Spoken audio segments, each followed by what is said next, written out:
Dr. Abiy muummichi ministeeraa Abbaasaa awwaaluudhaaf Jimma dhaquunsaa beekamaadha. Haalli Abbaasaatti awwaale immoo dinqisiisaadha. Hedduu kan dinqisiise. Hinayne akkas dhugaa dubbachuudhaaf hinayne. Akkuma irra guddaan keessan quba qabdanitti awwaalcha sanatti deemuudhaaf namoonni hedduun xayyaaraan murotanii kaanis makiinaadhaan kaanis waan adda addaatiin gamas imalaa turan.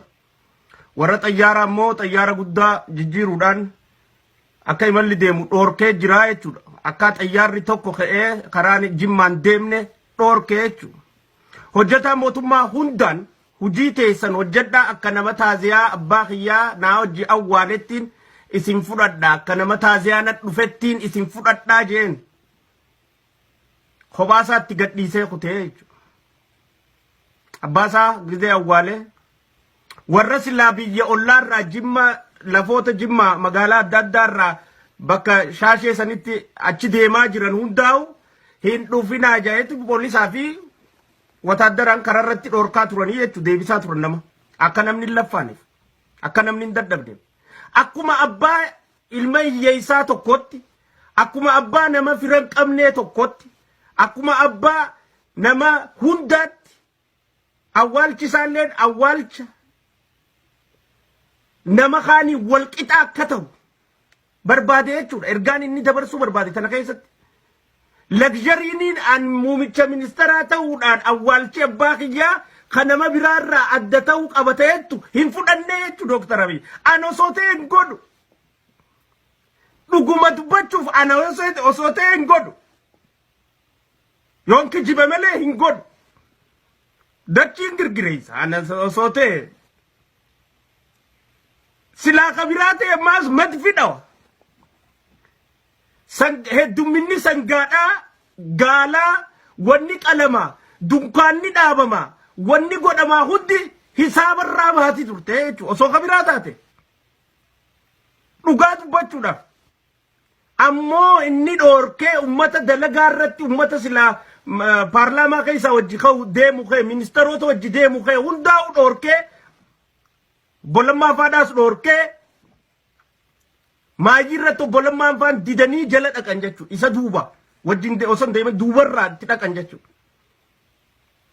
Bakka taaziyaa ol seenee mana abbaasaa xiqqoo taa'ee yoon as ture namni ol yaa'a tajattuuf ka'ee ba'ee kutee jechuudha. Abbaasaa awwaallatee an osoo ta'e hin godhu kas yoon kijibe malee hin godhu an dhuguma sanitti an hin godhu silaa kabiraa ta'aniis dhugumatti hin godhan. Agarree warra amma dura bulchaa turees guyyaa meeqa baandiraa gad xiqqeessanii matfii dhawanii taa'anii taaziyaa dunkaana ciraa jiboota qalaa namni biyya adda addaarraa biyya mootummaa garagaraarraa ollaarraa haadhaarraa du'e abbaarraa du'e jechaa girrisaa fi xalayaa dubbifamtuu fi televizhiinaa fi jinnijjaankaan xiixxituun hundinuu harkaa turreemi. Suurumaa televizhiinummaan Itoophiyaatu bakka san dhaqee akka taaziyaa abbaasaa awwaalcha abbaasaa waraabne godhu.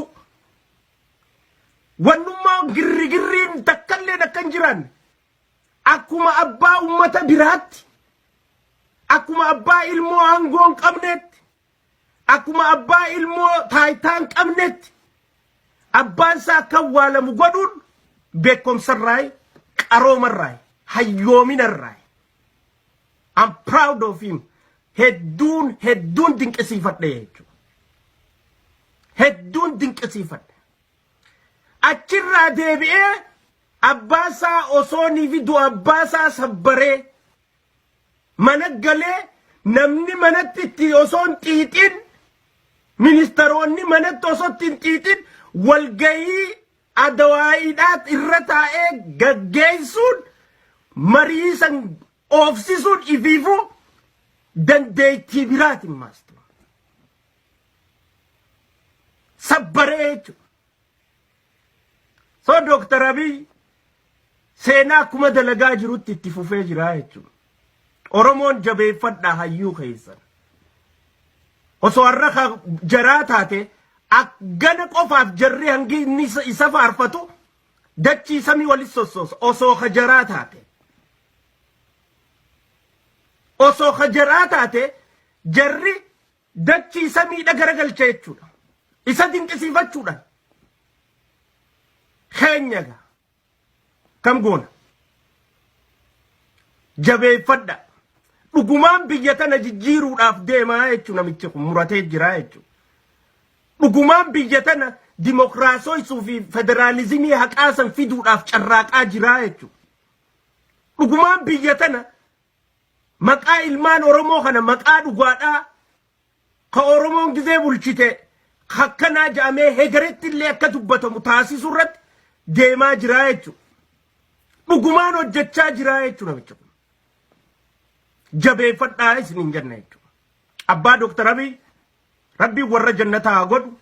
Namoonni hedduun abbaan Dr. Abiy fi Abiy waliin argarre waliin beekan Abiy abbaasaan dubbisu Abiy fi abbaansaa wal quban qaban Abiy abbaasaarraa waan akka quban qabu jaanii warri olola oofu adda addaa hedduudhaatu jira.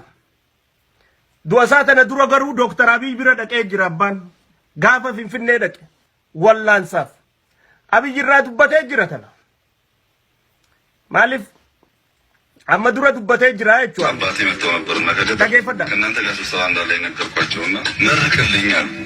የመጡት እግራቸው ማታ አባቴ መጥተው ነበርና ከእናንተ ጋር ስብሰባ እንዳለ ነገርኳቸውና መረቅልኝ warri olola biyya abbaan jaalatu isiniif fakkaatti dogoggortanii jirtanii jechuudha. Abbaan kiyya na bira dhufee turee jechuudha. Amma miti barka je abbaan du'ee miti kaje osoo abbaan lubbuun jiruuti himee jira jechuudha. Viidiyoon ni jirti jechuudha.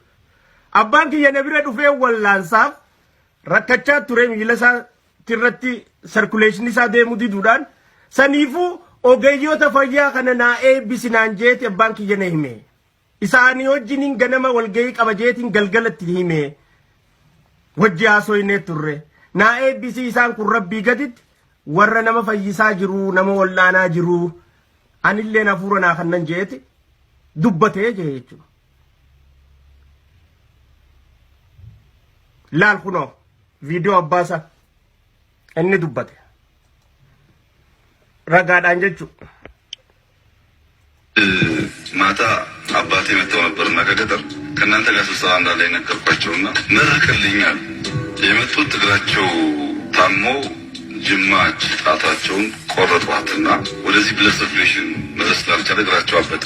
መሄድ አልቻሉም። በጣም ያማቸው ነበር። ከትናንትና ወዲያ ሕክምና አገኙ። እዚህ መድኃኒት ተሰጣቸው እና ቀኑ ሙሉ ፎይ ብሎ ስለዋሉ ከእግዚአብሔር በታች እኮ እነዚህ ሙያተኞች ፈዋሽ ኡማኔ ሁን Rabbi gaditti warra nama wallaanu warra nama fayyisu kanaafuu isaan kana naa galatoonfadhu naan jee ololli abbaarra deemu san ka kijibaa ta'uudha nama agarsiisaa jechuudha. Abbaan isaa isa bira dhufeeti wallaansa barbaachisu harkatee abbaa isaatii wajjin gattaa'ee haasawee mari'atee irra haasawee jira jechuudha. Suuraan adda addaa bahaa jirti jechuudha. Inni abbaa isaatii wajjin wal quba qabaachuun abbaa isaatii wajjin wal qunnamtii qabaachuun saniifuu olola ilmi abbaa maqaan dubbannee jechuudhaaf olola irratti ofuun tasuma tan barbaachisnee fi tanaman deemsisnee san akkasitti hubatamuu qaba. Wanni guddaan jiru immoo Jonkura sagalii wanni guddaan jiru Dr. Abiy nama addaati. Dhugumaan nama addaati. Nama abbaasaa qixa abbaa hiyyeessaatti awwaalchisaa akka raawwatamu godhu jechuun waan addaati. Ana osoo ta'e hin godhuu yoon kijibe malee. Hin godhuu ana osoo ta'e. Ifirra dhaabbadhee gullaan ana yoon ta'e hin godhu. Hanga dachii samiin girgirooytuutti malee. Wayiin irraa baradhee jechuun tan warraawu.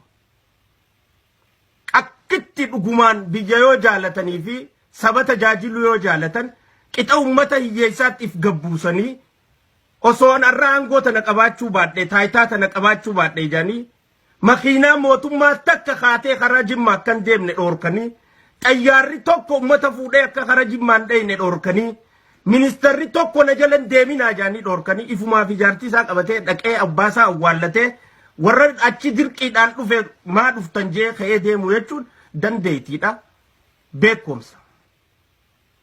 Ija hiyyeessi itti awwaalamuun abbaan kiyya awwaalamuu qaba. Qeexaqa hiyyeessi itti awwaalamuun abbaan kiyya awwaalamuu qaba. Legzariin addaa abbaa kiyyaaf awwaalcha abbaa kiyyaatiif hireen an harkadhe tanaan. Hiree Oromoon na kannite tanaan.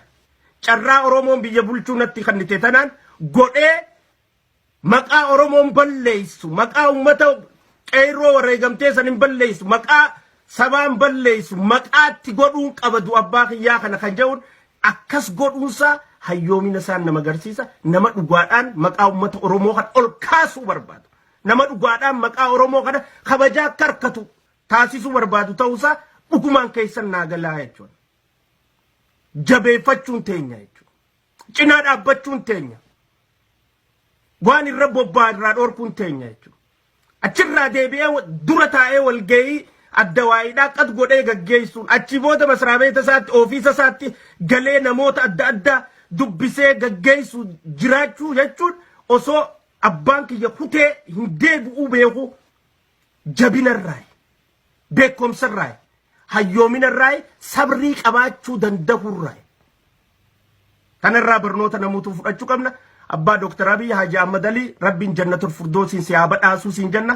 Dr. Abiyyis rabbiin si haa jajjabeessu maatii teessan hundaa'u rabbiin isin haa jajjabeessu jenna jechuudha.